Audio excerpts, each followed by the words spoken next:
dear President of the EPP, Joseph Daul, dear Andakani, dear friends.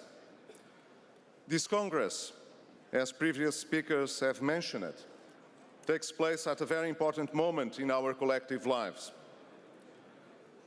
Over these past few years, we have gone through great difficulties and we came across tremendous challenges.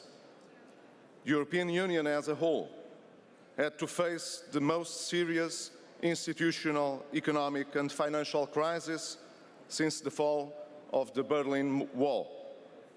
And for many among us, in our living memory, there is no such crisis reached at such dimension in social and political way. Happily, nevertheless, the hardest part of this crisis is now over. I am convinced that we will come out of this period stronger and more united than we were before, so that we can seize these times of economic recovery and reinforcement of the cohesion that binds us to the European project.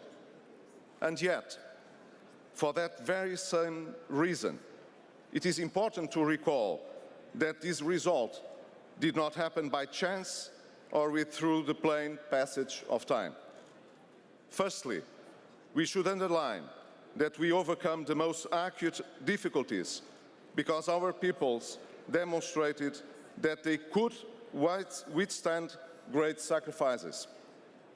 They have done with the realism of those who can look the simple facts of life in the eye and understand that the burden of debt and the lack of competitiveness will not disappear with mere political rhetoric, but with effort and resolve. In truth, this effort and this resolve were essential to avoid the worst in the present, but especially to render possible a new perspective of greater prosperity in the future, with greater freedom for the new generations. Secondly, we cannot forget that at the European level, we have adopted a wide agenda for transformation and improvement of our institutions. This enabled us to defend and uphold the euro and to equip our institutions to deal with both financial and sovereign crises. We created new mechanisms and procedures which led to the deepening of the monetary and economic union and made it possible to assist the efforts of the countries facing greater difficulties. We created a new threshold of responsibility and solidarity with which we have relaunched the European political project, and we gave back hope to the Europeans. Finally, this collective effort and this agenda for European transformation produced results because we have had in the European and the national institutions, politicians and governments with the courage to take on change and the reforms which were needed to give a sense of purpose to all the sacrifices, while bringing about a different and better future for new generations. It's fair to say, in general, that these results bear the imprint of the EPP. Now that the elections for the European Parliament are approaching, and now that our adversaries have set out to blame us for the consequences of the crisis, trying to exploit electorally the sentiments of those who have suffered the most and the anti-European feeling brought about by the crisis, it is very timely and just to stress that our leadership saved Europe and the euro, freeing many of our countries from the responsibility of old policies of a socialist nature. We must say this with pride and very openly. It was neither the populism nor the demagoguery of our adversaries that generated the economic recovery. Quite on the contrary, it was our determination and our resilience that inspired in our peoples the will and the belief needed to beat the crisis.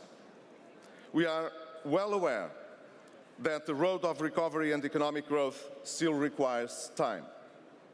This entails patience and persistence, but through our leadership and our effort, we shall know how to face the overly dangerous simplifications and the castles in the air that we so often find in populist speeches and politics.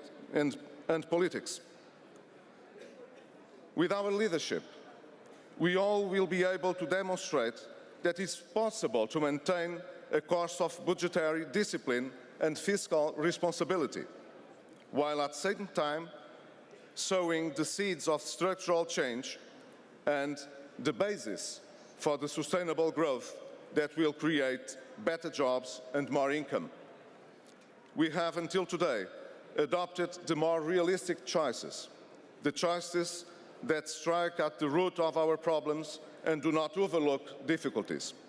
For this reason, our choices were never the easiest or the friendliest ones. But people know that easy and friendly can frequently become expensive and painful. This is why it is preferable not to sell our soul to the devil of demagoguery, but instead to hold on to the coherence which has risen to the momentous challenges we face until today. But now we are very much like at the onset of the crisis, and we remain confident in our ability as Europeans to build a common house that shares strong values and the collective ambition that bind our destinies. This common house does intend to be a fortress, too heavy and burdensome for the European citizenship or close to the outside world. It is the very opposite. We support a more open society, looking both at the single European market and at globalization. We support a society of democratic values and rule of law, such as the one that has inspired the Ukrainians who identify themselves with the European project.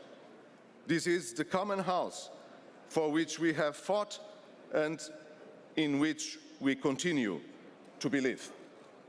Dear friends, I ask you your permission, as a Portuguese and European as well, to a final word.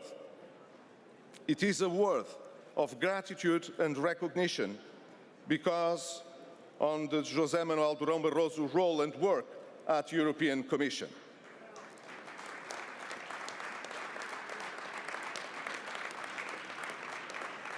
He was, for the past 10 years, the President of the Commission, and he is leaving his job after these times of great challenges we have faced.